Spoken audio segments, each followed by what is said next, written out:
Hello there, Instagram users. Did you know there are other apps to make Instagram more fun? Well, Gbox is one of them.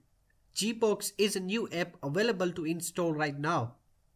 It comes with over 10 features for Instagram, and today we will be looking at the top features it provides. To unlock the app, make sure to log in with your Instagram account. We will only be covering the top features in this video. For all the features, you can download the app and check it out. Before we begin, I'm just gonna clarify this thing that I'm not promoting anything. I liked the app, that's why I'm making this video. Alright, the first tool is 9grid, which cuts your photo into 9 pieces so you can upload all 9 on Instagram to show one big picture.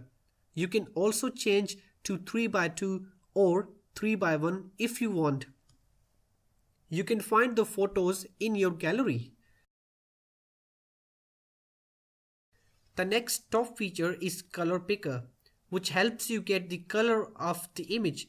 What you have to do is upload a picture and move the pointer around to get the color. You can copy the code and paste into Google to find out more about that color.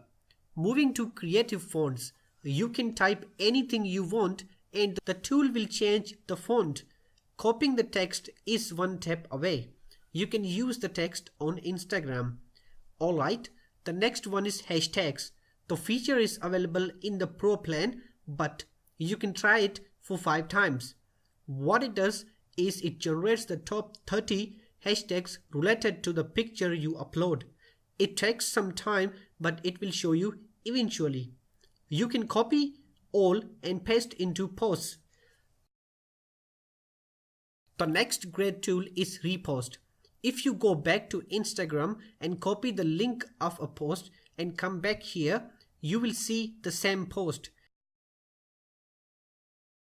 You can customize and then post on your Instagram account. It comes with some of the basic customization tools.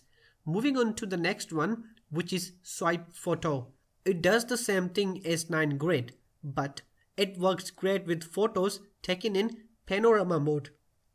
You can save the images after done. Moving to the last great feature, which is HDTP Viewer. You can put anyone's Instagram username and it will show you their profile picture. You can download their profile picture in your device. That's all, guys. I hope the video helped. You can check out the app menu by tapping on your profile picture, and please let me know if you have any comments or questions, and subscribe to my channel for Android, iOS, PC and gadgets.